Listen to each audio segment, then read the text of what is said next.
এক ছিল চাষি। চাষ করার মতো তার নিজের কোনো জমি জমা ছিল না। তার ছিল কেবল একটা কুঁড়ে ঘর আর একটি মেয়ে।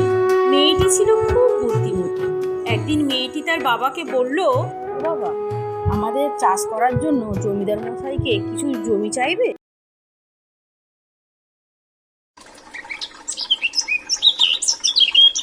মেয়ের কথায় চাষি গেল জমিদারের কাছে। তার অভাবের কথা শুনে জমিদার দিলেন 1 বিঘা জমি। বীজ বোনার আগে চাষি তার মেয়েকে নিয়ে জমিতে লাঙল দেওয়ার কাজ শুরু করে দিল। জমিতে লাঙল দেওয়ার কাজ প্রায় শেষ হয়ে এসেছে। সেই সময় মাটির মধ্যে পাওয়া গেল খাঁটি সোনার একটা হাঁড়ি। জমিদার মশাই দয়া করে আমাদের এই জমিটা দিয়েছেন, তার জমিতে পাওয়া হাঁড়ি তাকেই দেওয়া উচিত। ও মা, আমরা শুধু হাঁড়িটাই পেয়েছি, হাঁড়ির ভেতরে কিছু রত্ন পাই। তাই খালি হাঁড়ি নিয়ে জমিদারের কাছে যাওয়া ঠিক হবে না। তিনি হাঁড়ির ভেতরে থাকা রত্নগুলি এনে দিতে বলবে। চাষি কিন্তু মেয়ের কথা মানল না। সে খালি হাঁড়িটা নিয়ে জমিদার মশাইয়ের কাছে গিয়ে বলল, জমিদার মশাই, আপনি আমাদের যে জমি দিয়েছেন সেখানে এই হাঁড়িটা পেয়েছি, তাই দিতে এলাম। সোনার হাঁড়িটা হাতে নিয়ে জমিদার মশাই বললেন, এটা তো খালি হাঁড়ি, আর কিছু পাওনি? না জমিদার মশাই। কিন্তু হাঁড়ির মধ্যে তো দামি দামি রত্ন থাকার কথা, সেগুলো কোথায় গেল? এই খালি হাঁড়ির মধ্যে আমি কিছু পাইনি জমিদার মশাই। না, খালি হাঁড়ি থাকতে পারে না।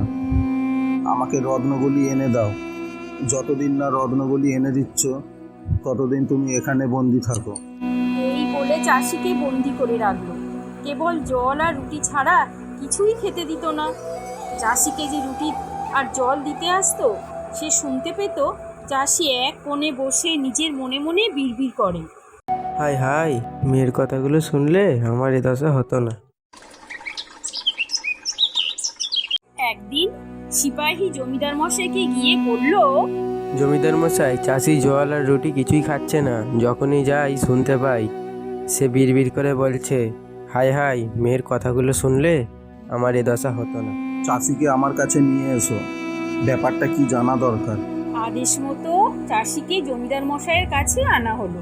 শুনলাম তুমি জল রুটি কিছুই খাচ্ছ না, কেবলই বিড়বিড় করে বলো হাই হাই, আমার মেয়ের কথাগুলো শুনলে এ দশা হতো না।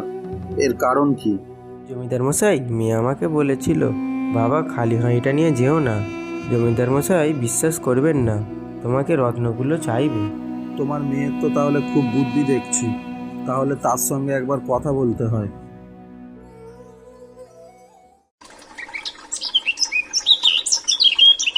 এরপর তিনি সিপাহীকে দিয়ে চাষির মেয়েকে ডেকে পাঠালেন। মেয়েটি এসে হাজির হলে জমিদার মশাই বললেন, তোমার কত বুদ্ধি আমি যাচাই করে দেখব। একটা ধাঁধা বলছি, যদি ঠিক ঠিক সমাধান করতে পারো তাহলে আমি তোমাকে বিয়ে করব। জমিদার মশাইয়ের যখন ইচ্ছে তবে তাই হোক, আমি যথাসাধ্য চেষ্টা করব। আমার কাছে তোমাকে আসতে হবে পোশাক না পরে, কিন্তু আবরু বজায় রেখে, গাড়ি না চড়ে, না পথ দিয়ে, না পথের বাইরে দিয়ে। তারপর চাষির মেয়ে বাড়ি চলে এলো। বাড়ি ফেরার পথেই ধাঁধার সমাধান করে ফেলল। বাড়ি ফিরে এসে সে সমস্ত পোশাক খুলে ফেলল। তারপর একটা মাছ ধরার জাল নিয়ে সমস্ত শরীর ঢেকে ফেলল। এতে তার পোশাকও পরা হলো না, আবার আবরুও বজায় রইল।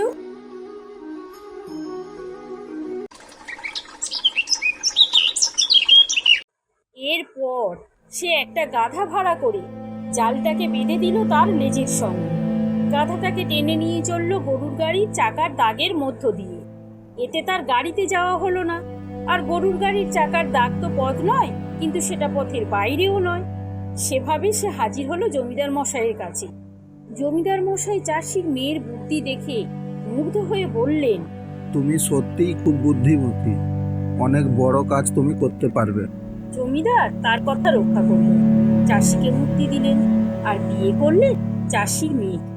এরপর কেটে গেল কয়েক বছর।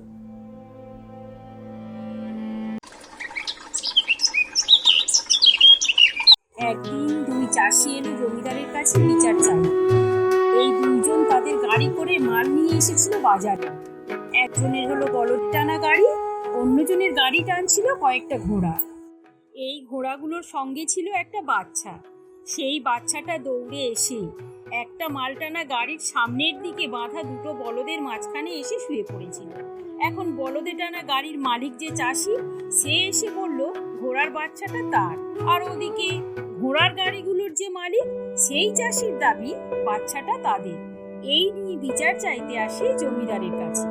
ঘোড়ার বাচ্চা যেখানেই ছিল সেখানেই সেটা থাকবে, কারণ সেটা বলদেরই বাচ্চা। ঘোড়ার বাচ্চাটা পেয়ে গেল বলদের মালিক। বেচারা অন্য চাষি তার ঘোড়ার বাচ্চাটা না পেয়ে হায় হায় করতে করতে চলে গেল। ওই চাষি শুনেছিল জমিদারের বউ খুব দয়ালু, তাই সে জমিদারের বউয়ের কাছে গিয়ে তার দুঃখের কথা জানালো।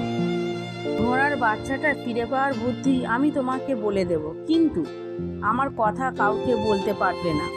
শোনো, তা কাল জমিদার মশাই যখন যাবে, একটা মাছ ধরার জাল নিয়ে সেই রাস্তার মাঝখানে তুমি মাছ ধরার মতো সেটা ছুঁড়বে। এরপর জমিদারের বউ তাকে শিখিয়ে দিল জমিদার মশাই জিজ্ঞাসা করলে সে কি উত্তর করবে।